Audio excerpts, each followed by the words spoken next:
Yeah. Okay, I'm calling Deputy Aylward. Thanks. Thank you, Chairman. And I want to welcome the TI and compliment them on all the work, ongoing work, trying to get the network up and the road network and modernise it. And your predecessors, the NRA, who did fantastic work in the main arteries there to all the cities. And I suppose his money is the main problem in financing, and if you had enough of that, we'd all have roads everywhere. I just want to go back to PPP, the public-private partnership.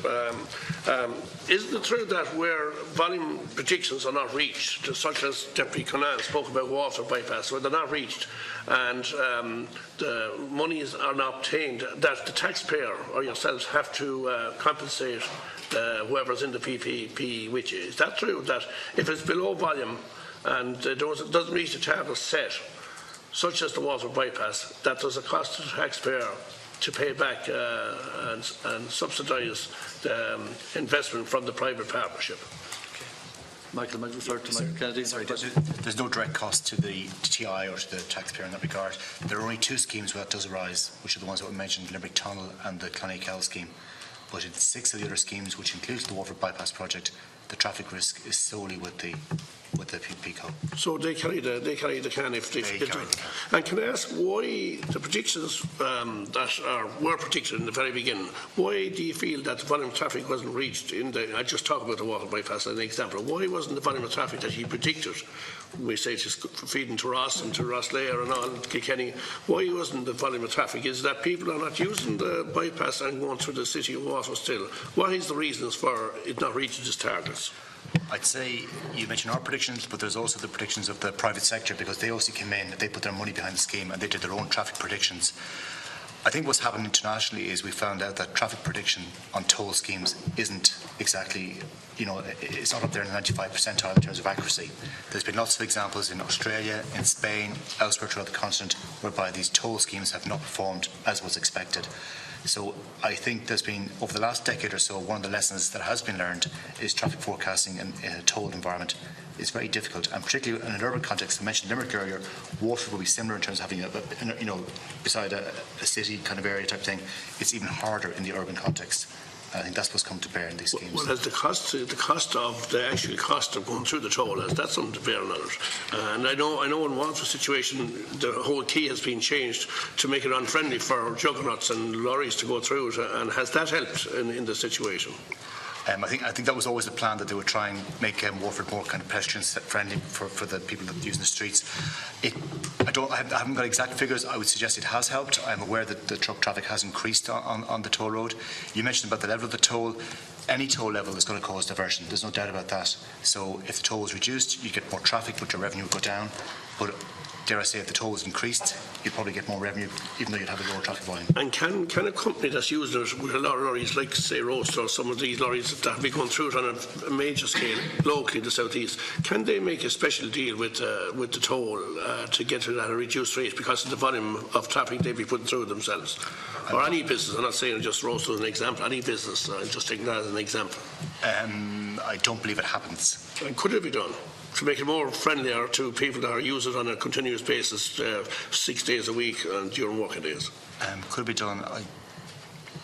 I'd have to check. I'm not sure about the bylaws would require in that regard. I mean, the bylaws say what the toll charge is effectively, kind of thing. So I think there might be potential, but it's a matter for the PP code in that regard then. It wouldn't be for us to call it. Okay. I just want to, park and ride, there's a lot of congestion in cities. Now, I know Dublin here has a park and ride system in place, but the other ones like Waterford, Limericks, the Corks, do you play any role, does the TI play any role in promoting park and rides, or have you any finances for that, or even a say in it, or is it up to local authorities? Specifically, we do have a number of park and rides associated with our Lewis network. So we park and ride in a number of locations: Red Cow, Carrick Mines, and we're also in development of Metro. Dublin, though, all Dublin. All Dublin, correct? Yes.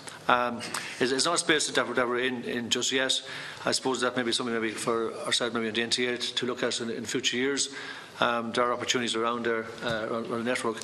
In the development of new Metro, we are looking at a park and ride facility at the northern end of the Metro system, and also the potential to develop a park and ride perhaps at the M50, where the Metro cross M50 is another location that we could look at. Again, the Dublin base. There are places around the network, such as up at the RD Link Road, where it intersects with the Dublin Belfast motorway. You see there's evidence of people car sharing, carpooling on a daily basis, and there are opportunities there, and we are probably going to initiate some conversations with Louth County Council on that one in particular, because we need to make the location more safe for motors at that location. Actually, that leads me on to the next. You actually asked the question. You mentioned excessive parking at junctions. We have this problem now along the motorway, and I come up from Kilkenny every day. I see along the whole way up where there's junctions coming off the M9, where there's excessive parking, and it's going to cause trouble eventually. At the moment, I suppose it's manageable, but should it be part of a plan in future that where the junctions, there should be parking spaces made available at these junctions, as you said, jobs or car sharing, pool sharing, cars, and that you're going to have more of this. And it's getting at certain areas now, it's beginning to get congestive. From a safety point of view, you come off it and onto the side road, and here they are, cars parked along maybe for a quarter mile each side. Should it be something in the plan in the future that where there's junctions onto the motorways, that there should be car parking spaces provided when you're CPO on land? That's something that we can take on board in the future.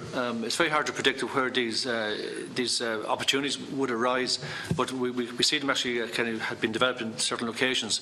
So it's something that we can look at in the future, absolutely. And can anything be done by the existing ones? Because they're only going to get worse and worse. Well, I suppose if we had funding, unlimited funding, we probably could tackle those, but it's something that we might look at on a case-by-case basis. Because there is land in some of the junctions, because of the way they were designed, there is land available just at the spare land that's even the farmers have in the back that could be utilised for parking spaces if it was looked at. You wouldn't have to purchase land. Yeah, absolutely. That potential is there. Yeah, but and to be under your remit to do that.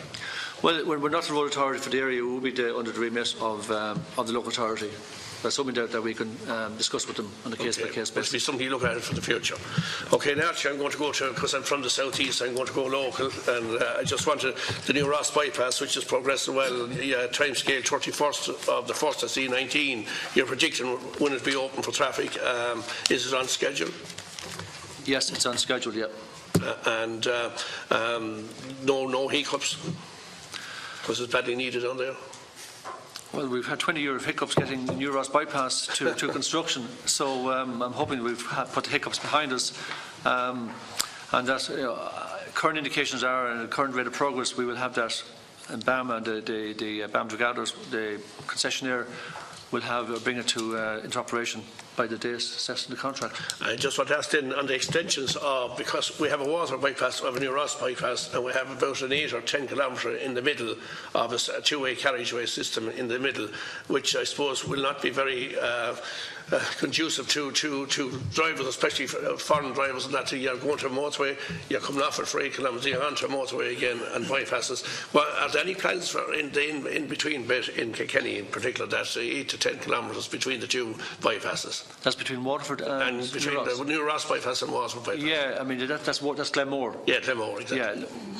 Yeah, that's one of the schemes that's is kind of a high-ranking scheme. It's an infill piece. You're right. It's infill, yeah. It's infill. So, and we have discontinuity then in cross section, and driver behaviour will be a factor there. So, it's something that we're very conscious of.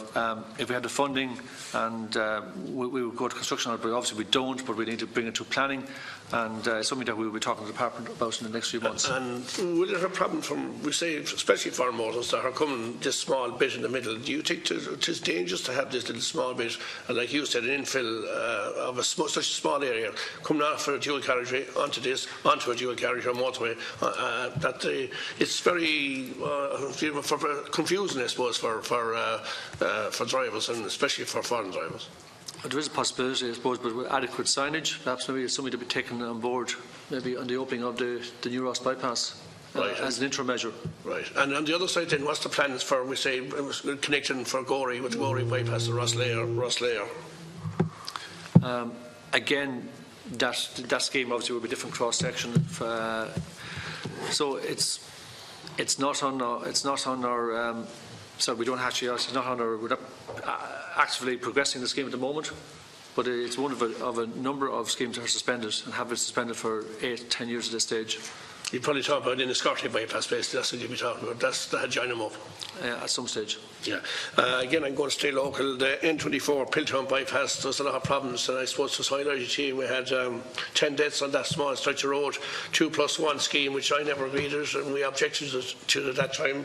Michael would know more about it here. We had him down that time. I was a councillor in Kilkenny. We told him the scheme wouldn't work, and it proved out it didn't work. Just 2+1, and it's not been but problematic since the time it was put in there. We had the minister down this year on the road with meeting local people. What's the plans for now? I know long term is we part of the Limerick water connection, but on the short term. Yeah, in the short term, I know there are short-term measures that we're funding at the moment that are ongoing, so they're really very interim measures.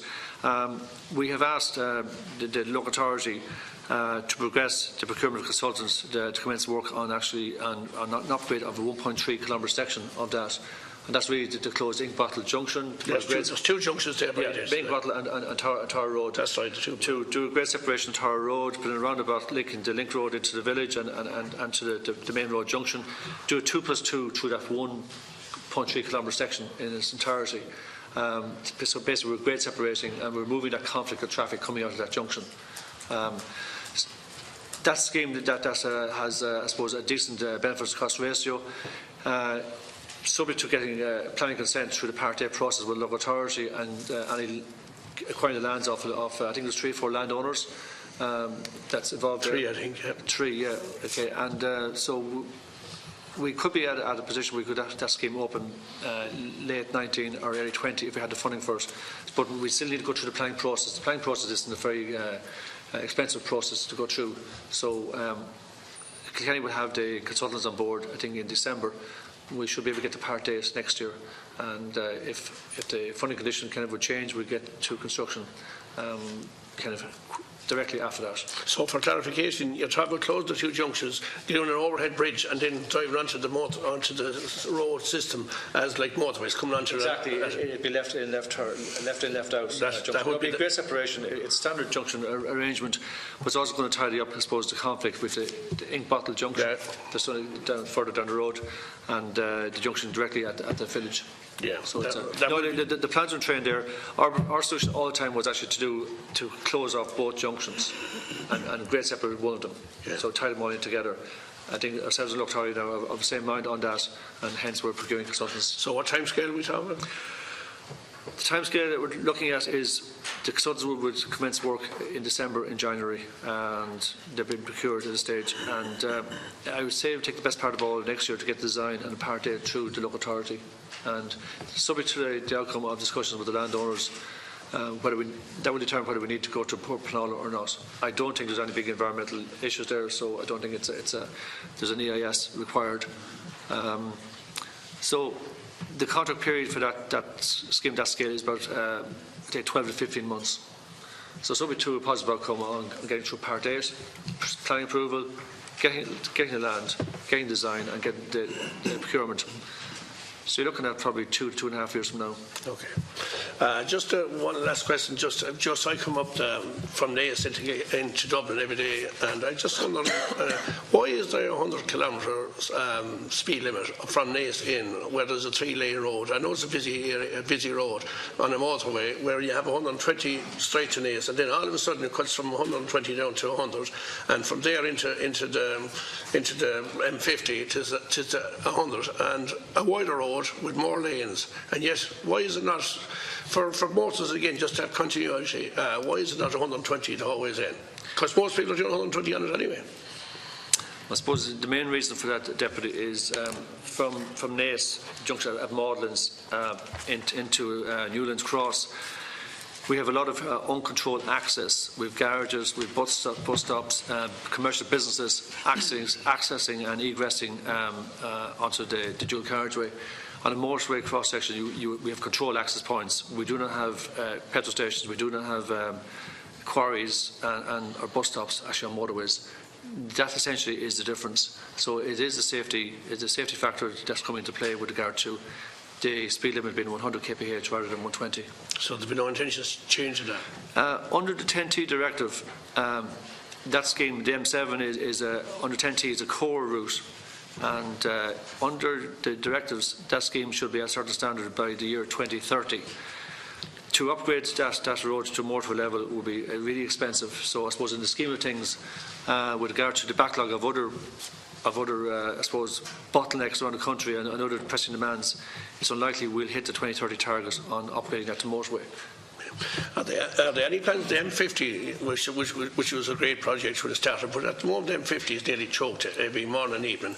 Are there any plans to go further out? I just read in the paper lately with those plans to have connectivities from our connections from like an A's out from the M50. Is that because the M50 is overheated with traffic? Are there plans to go out further with roads around Dublin, or what is the long term or short term? Definitely, just on the long term, on really long term, there was a proposal back in the year 2000. We were asked by the department to do a feasibility study on a Dublin outer orbital route, or Leinster outer orbital, which would connect Drogheda, Navan, and down maybe around Kilcock, Enfield, down and Naas. And that would create kind of another corridor that would give some relief, I suppose, for the long distance traffic, and maybe connecting maybe some of the radial routes coming out of Dublin. Now that is a hugely expensive project. It can be between 70 and 100 kilometres in length. Motorway standard, it's just not on our radar at the moment. We submitted the feasibility report to the department, I think, about 10 years ago, and it would bring some relief to the M50, but on the M50 we are doing a lot of short-term and medium-term measures over the next few years on the M50, basically try and sweat the asset without going to any significant land acquisition along the length of the M50. So we actually have measures there. Ultimately, the main solution will be demand management in the form of multi-point tolling on the M50. Just the last question, one last question. This is local again. It's about customer signage. I'm looking for, and this I've been on to and from the TI with 2 years at this thing, and my own local authority, Kilkenny, and even with the tourist board. And it's about a signage for a hotel. I'm not going to mention any name, but when the bypass of water was put up, there was signage put in for customer signage with the hotel and the bed and thing on it, all in for water, turning in for source water. And there's a hotel just on the road left of that going for New Ross, and the proprietor has come to me on numerous occasions and asked to know could a signage, a customer signage, be put up that's showing Deline or showing his hotel as well. I've gone back and forth, and the Kilkenny County Council are agreeing to it. The tourists, I went to as far as right to the tourist board, they agreed to it, and yet I can't get the TI to agree to put up the sign. There's even a design done by Kilkenny County Council for the sign, and it's excluding a man that's running a business, a hotel and catering business, and I think he should be, his case should be heard, and he's willing to pay for the sign himself. And I'm sorry about bringing up a personal thing, but I don't meet you that often, so I'm just taking the opportunity. You will liaise directly with the deputy on that. I'm familiar with the case. Oh, you know about it. Obviously, letters are. I won't mention any. The letters are working. I'll ask you to liaise with the deputy. I want to ask you just a few questions myself.